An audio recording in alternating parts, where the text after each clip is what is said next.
లేకపోతే చెప్పులు కుట్టుకొని బతికినాం. కేసీఆర్ అట్లనే అన్నాడు, గొల్లోళ్ళు గొర్రెలు పెంచుకోవాలి, బెస్తోళ్ళు చేపలు పట్టుకోవాలి, ఎస్సీ సోదరులు చెప్పులు కుట్టుకోవాలని పథకాలు తెచ్చిండు.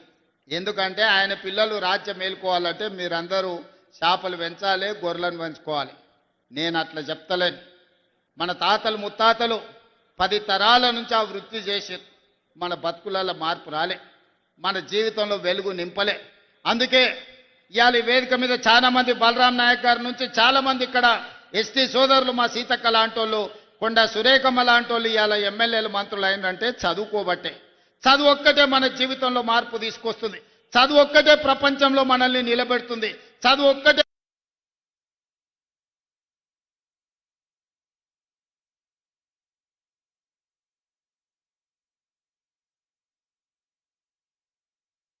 ప్రపంచంతో పోటీ పడే విధంగా తీర్చిదిద్దుతుంది. పిల్లలను చదివించుకోండి. మీ చదువులకు కావాల్సిన వసతులు ఏర్పాట్లు చేసే బాధ్యత నేను తీసుకుంటా. ఇక భవిష్యత్తులో ప్రభుత్వం భూములు ఇస్తుందనో, ప్రభుత్వం ఆస్తులు పంచుతుందనో ఆలోచన పెట్టుకోకండి. మీ ఇంట్లో నీ బిడ్డనో నీ కొడుకో ఒక ఐఏఎస్ ఐపీఎస్ అయితే భవిష్యత్ తరాలన్నీ మీ జీవితాలు మారిపోతాయి. మీకు భూమి ఇస్తే ఉంటే ఉంటుంది, పోతే పోతుంది, మళ్ళా భవిష్యత్ తరాలు అట్లనే ఉంటాయి. అందుకే చదువుకోవాల్సిందిగా ఈ వేదిక మీద నుంచి నేను సూచన చేస్తున్నా. అందుకే మిత్రులారా, ఒక పక్కన రైతులను, రెండో పక్కన మహిళలను, మూడో పక్కన విద్యార్థి నిరుద్యోగ యువకులను ఆదుకునే బాధ్యత తీసుకున్నాం. అందుకే 10 సంవత్సరాలు వాళ్ళు నియామకాలు చేపట్టకపోతే వాళ్ళ ఇంట్లో ఉన్నోళ్ళందరికీ వాళ్ళు ఉద్యోగాలు ఇచ్చుకున్నారు. కానీ మన ప్రభుత్వం వచ్చిన తర్వాత తలలు లెక్క గట్టి 61,379 ఉద్యోగాలు ఎల్బీ స్టేడియంలో మొదటి సంవత్సరంలోనే నియామక పత్రాలు ఇచ్చి నిరుద్యోగ యువకులకు గ్రూప్ 1, గ్రూప్ 2, గ్రూప్ 3, గ్రూప్ 4 వివిధ శాఖలలో ప్రభుత్వ ఉద్యోగాలు ఇచ్చినాం. ఇంకా 40,000 ఉద్యోగాలు ఇవ్వడానికి ప్రయత్నాలు జరుగుతున్నాయి. తొందరలోనే నోటిఫికేషన్లు ఇచ్చే బాధ్యత నాది. పోటీ పరీక్షలకు పోటీ పడండి. ఊర్లలో సర్పంచులను, వార్డు మెంబర్లను చదువుకున్న యువకులకు సమయం వృధా చేసుకోకండి. రాజకీయాలు ఎప్పుడు ఉంటాయి. రాజకీయాలలో ఏదో ఒక పదవి పోటీ ఎప్పుడైనా చేయొచ్చు. దానికి వయసేం లేదు, వయసేమో నియమ నిబంధనల్లో లేదు.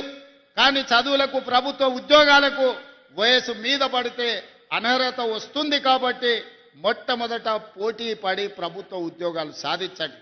ప్రభుత్వం కాకపోతే ప్రైవేట్లో మంచి ఉద్యోగాలు సాధించండి. మీరు, మీ కుటుంబాలు బాగుపడతాయి. మీ తల్లిదండ్రులు ఉపాధి హామీ కూలికి పోయి రూపాయి కూడబెట్టి కష్టపడి మిమ్మల్ని పీజీలు, పిహెచ్డీలు చదివించింది మీరు మళ్ళా గ్రామాలకు వచ్చే రాజకీయ కక్షలకు బలి కావడానికి కాదు. బాగా చదువుకోండి, ప్రభుత్వ ఉద్యోగాలు సాధించండి. గ్రామాలలో ఉండే యువకులు గ్రామాలను అభివృద్ధి చేయడానికి ఎన్నికల్లో పోటీ చేయండి. ఎన్నికల్లో గెలవండి, ప్రజలను గెలవండి. ప్రజల మనసు గెలిస్తే ఆటోమేటిక్గా పదవి వస్తుంది.